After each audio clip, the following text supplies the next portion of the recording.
Yu-Gi-Oh! In the year 2025 was pretty weird. Welcome to my Yu-Gi-Oh! 2025 wrap. Similar to a Spotify wrap, I'm going to talk about some of the things that happened with me as it pertains to Yu-Gi-Oh! This year, some of the things I would like to see Yu-Gi-Oh! Go into and do in 2026, and just generally yapping about Yu-Gi-Oh! I want to preface this by the majority of my experience with Yu-Gi-Oh! Stems from like Master Duel, so I can't comment too much on the TCG. But the TCG will come up when I talk about things that I want to occur in 2026. But yeah, if you like any of the questions that you hear today, let me know your answers to them in the comment section below. For example, what is your most played deck this year, whether it's TCG or Master Duel, OCG, whatever you play? What would you say was your favorite new release that came out this year? I just generally talk about Yu-Gi-Oh! In the comment section. I feel like in this community, there's been a lot of negativity lately. And you know, it's warranted, right? And we'll talk about that a bit later, but I feel like there's been a lot of negativity. So I would like to end on a high note as it pertains to the Yu-Gi-Oh! Community, because we do have some exciting stuff come up. And I keep saying in my comment section, people being like, yeah, well, yeah, I quit Master Duel because of this. And I just want us to generally talk about Yu-Gi-Oh! Clearly we enjoy Yu-Gi-Oh! We love Yu-Gi-Oh! As a franchise. We think the games are fun. We think the show is great. So for us to be able to for me to see a lot of negativity and stuff, and I'm not saying the negativity isn't warranted, because I've been a part of the negativity. I just want us to end the year on a high note. So this year in Master Duel in particular, we saw some new decks get introduced. We saw Blue Eyes get new support. We saw Exodia get some new support. We saw Mitsuguri get added. We saw Malice get added. We saw Raziel get added. We saw Draco Tail. We saw White Forest and Azumina support stuff get added. There was a lot of different decks added into this game, which I thought was pretty cool. I think out of the decks that were added, the only two new ones that I genuinely built decks for was White Forest and Raziel. White Forest was cool, and White Forest to me has the best card art in all of Yu-Gi-Oh! The card art for White Forest is absolutely incredible. But I didn't thoroughly enjoy playing the deck. I think it's okay, and I have fun at times. But I feel like a lot of times, I think I don't like, what I didn't like about the White Forest portion is I combined it with Fiendsmith, and I just don't like Fiendsmith. I don't like playing Fiendsmith in decks. I found that engine to be so boring. I think if I could play White Forest with something else, I would have a lot more fun with it. But the fact that I added Fiendsmith and I had to incorporate a lot of the Fiendsmith stuff, I just didn't find that fun. Raziel, on the other hand, I thought was pretty fun. Listen, I get it. It was really strong. It was really annoying. But I really like XZ decks, so I had a blast playing that deck. It's been butchered. You still can technically play it, but the way I like to play Raziel was I like to play it pure. So I didn't like to play it with a different engine. And pure Raziel right now is trash. It's way too bricky, so I haven't really built anything else for it. But those are really the only two new decks that I built this year. And I thought they both were enjoyable in their own ways. I just wasn't enthusiastic about White Forest because I was playing it with Fiendsmith. There are some decks that I tried off stream. I tried Pendulum Magician. And what I learned about myself is I just don't like Pendulum decks. I don't like that archetype. I find that archetype to be very boring. I get it. But whenever I try decks in that archetype, it's like the least amount of fun I have playing Yu-Gi-Oh! So I've learned that about myself, that I probably will never play Pendulum. It's just not for me. My most played deck was most likely Exo Sisters. I played a lot of Exo Sisters this year. That deck is just fun. I wish it was better. I wish it got some better support. I feel like I remember somebody telling me that Exo Sisters is getting or got support, and I just completely forgot. But whenever I play that deck, I have fun. The most fun I have really playing Yu-Gi-Oh! Is when I play Generators or I play Exo Sisters. Exo Sisters is just extremely fun, but I wish it was a bit better. But that is definitely the deck I probably played the most. The highest rank that I hit this year was Diamond 1. I was not able to make it to Master. I got really close. I literally was 2 games away from Master, and then it just all went downhill from there. But Diamond 1 was the highest rank that I got this season. Next season or next year, I hope to get Master rank. But yeah, I was only able to make it to Diamond 1. Now that we talked about some general stats, the reason I said at the beginning of this video that Yu-Gi-Oh! Was weird this year, because it strangely feels like a lot of things happened, but at the same time, a lot of things didn't happen. Like I said, a lot of cards and archetypes were added into at least Master Duel. I can't speak from the TCG or OCG perspective, but a lot of different things were added into Master Duel. But at the same time, it feels like it was kind of lacking. It felt like every time I went on a video or on one of my videos, people will comment like, I haven't played this game in months, but I'm still watching your video. And that, to me, that means so much, bro. Like, the fact that you quit a video game and you're like, okay, well, I quit this game, but I'll still watch this dude play it. That means so much to me, that because that means you are looking past your hatred. And I really respect that. And I think this year on YouTube is kind of an odd one for me because of a lot of things that were going on in my personal life in terms of like jobs that I didn't get really stable until the end of the year to where I can just sit down and crank out videos like I was able to last year. So now I'm at a point where I'm really stable and I can make these videos and I can learn these decks. And I feel like the first half of this year, I just did not have time to play Master Duel and learn these decks. And I think I said at the beginning of the, last year, one of my goals was I wanted to enter a tournament and I wanted to learn a TCG, or learn the TCG. And I wasn't able to do really either of those things. So I'm going to push those goals to 2026. I do want to learn the TCG. I do have locals here that I can go and play the TCG. I think it's a matter of figuring out what I want to play in the TCG. I do think I think I want to play generators. Maybe White Forest. I don't know. I don't know if pure White Forest is good on the TCG. I'll have to figure that out. But and then also enter a Master Duel tournament. To me, it's just because the tournaments are like at the weirdest times, and I'll be like, I can never make it. So entering a tournament is a big thing for me going into 2026. But yeah, it felt like a lot of people were quitting this game. We had a period where everybody was making these videos where they're like, oh, Yu-Gi-Oh is dead, or Yu-Gi-Oh is dying, or I quit Yu-Gi-Oh.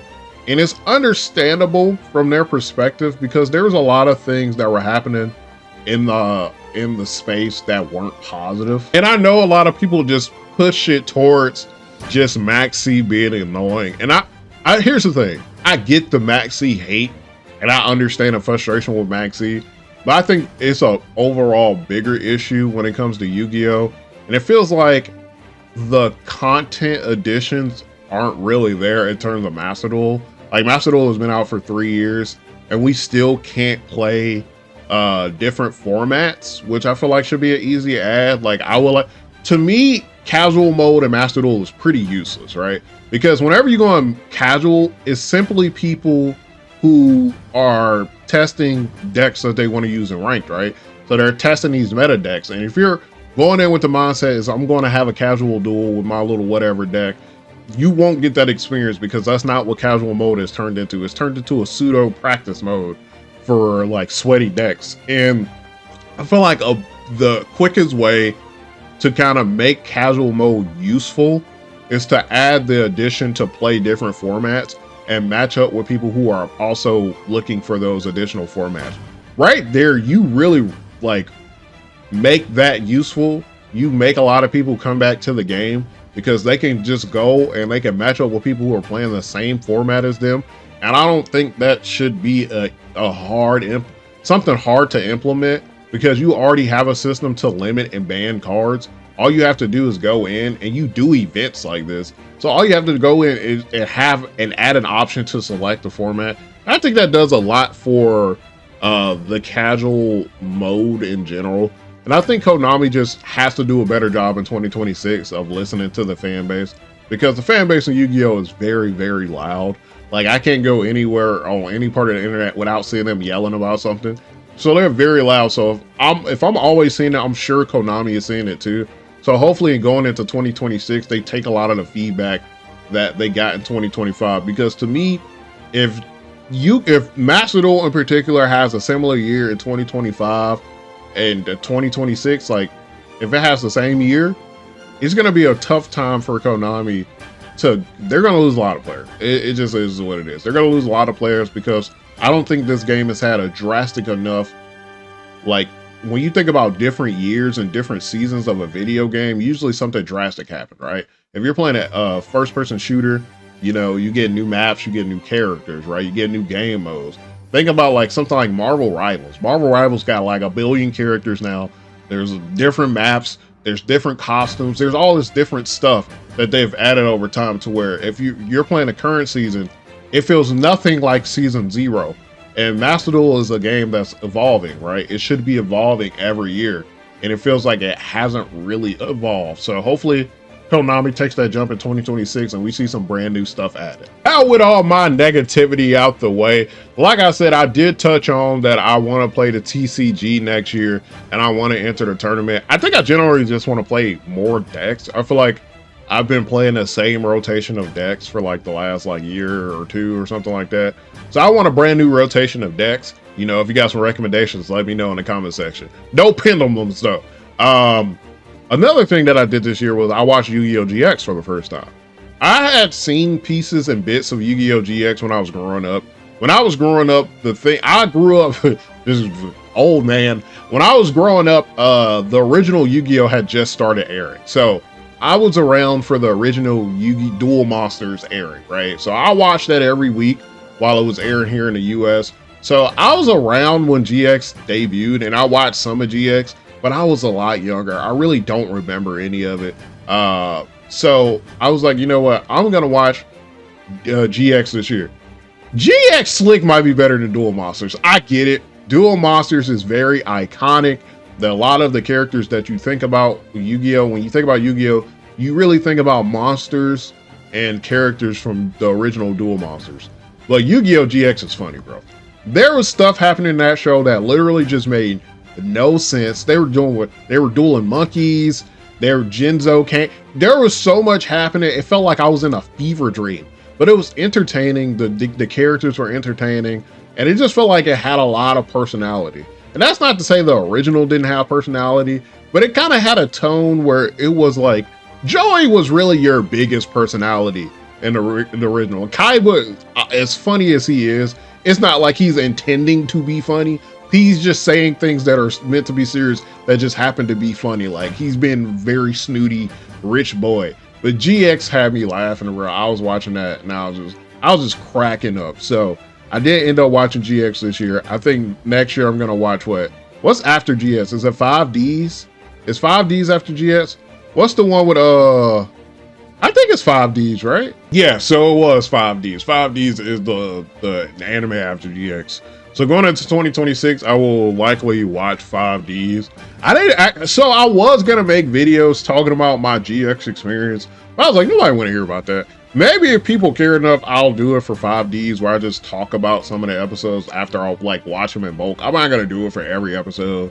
Maybe after like every 15 or 20 episodes, I'll make like a general overview. I probably should have did it for GX, but maybe I'll do it for 5Ds. Who knows? Speaking of anime, as we're already here, Yu-Gi-Oh! Needs a new anime. I think an anime helps so much as it pertains to how popular the card game is, right?